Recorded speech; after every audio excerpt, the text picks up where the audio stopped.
This video is to give you a very brief history of the English language and give you an idea of where this language really comes from. So let's get started. We know very little today about the island that we call Britain before Julius Caesar. Julius Caesar was one of the first people that we know of that went to that island and documented the people and the places on the island. What he tells us about the island is that it was a very wild island, full of swamps, forests, wild animals, and wild people who painted themselves blue and wore animal skins.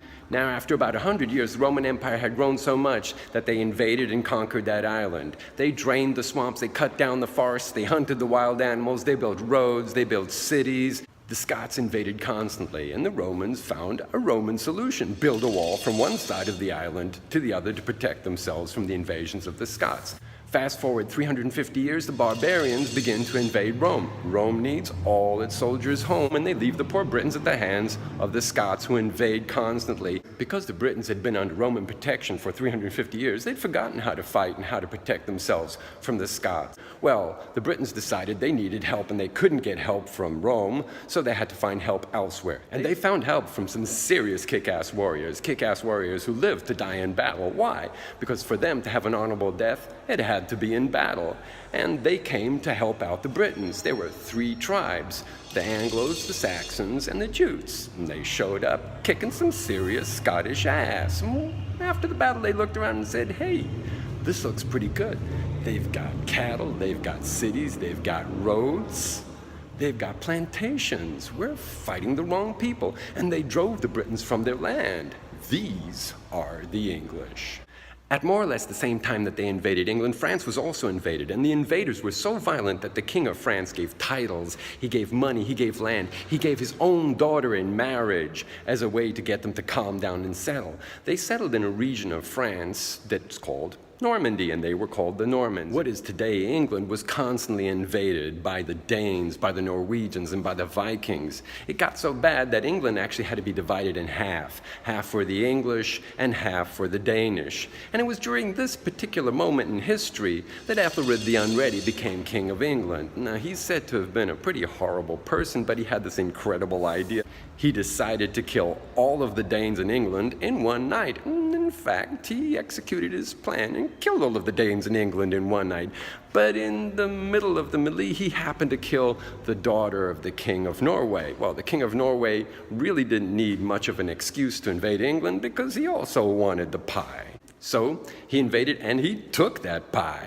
Well, try to imagine, how long did the King of Norway last as the King of England? About 2 weeks, and Ethelred had fled to Normandy to seek the protection of Duke William, a serious badass. So when the people of England invited Ethelred back to be King of England, they suggested that he be just a little bit less nasty, and apparently he was. His son remained with Duke William in Normandy, and when Ethelred died, his son returned to assume the throne, and he said to William, well, you know, if I die and I have no heirs, you can keep England, it's yours, and he returned to England. While he was King of England, a British noble by the name of Harold of Essex was shipwrecked on the shores of Normandy, and he ended up signing a contract saying that he would do anything to help William get hold of the throne of England, and he miraculously returned to England. Well, the son died, and do you think he had any heirs? And so William said, well, it's mine, you can hand it over. But the English had elected a new king, and who was their new king? Remember Harold of the contract? The new king. And so William was like, here you go, hand it over. And Harold was like, I ain't giving you nothing.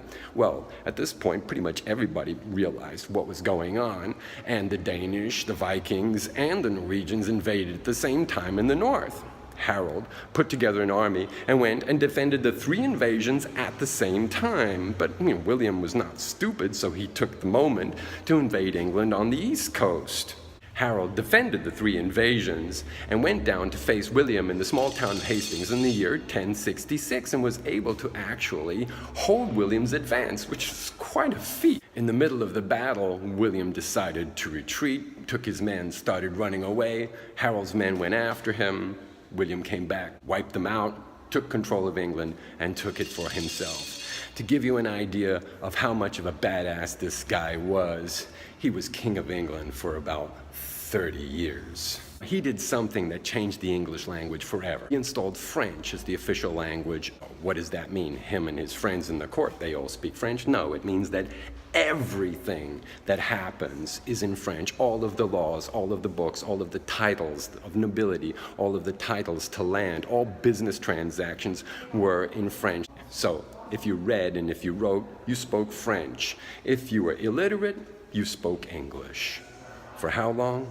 Only 300 years. So for 300 years, basically nobody wrote a word of English. English became an oral tradition in the hands of the illiterate public. As such, it changed dramatically. It became a very simple language, lost a lot of its complex grammar, and became completely dependent on rhythm. Why? Because rhythm is extremely important for communication in oral traditions. So when English was reinstalled as the official language of England after more than 300 years of humiliation, it was a completely different language and had an enormous vocabulary that they'd acquired from the Danes, from the Vikings, from the Norwegians, and principally from the French, not to mention Latin in the church. This is the language that you're learning. It's not a very complex language with very complicated grammar. It's a very simple, direct, and highly expressive language that was developed basically in the hands of illiterate barbarians. Did I say that? So hopefully this has changed your vision of the English language. It's not a very complex language full of complicated grammar. It's a very simple language with a very simple proposal. Communication at any cost, the driving force, content words, everything else is reduced and modified. The idea is to communicate in a very expressive way using as few accented syllables and communicate that information as quickly and as accurately as possible without confusion.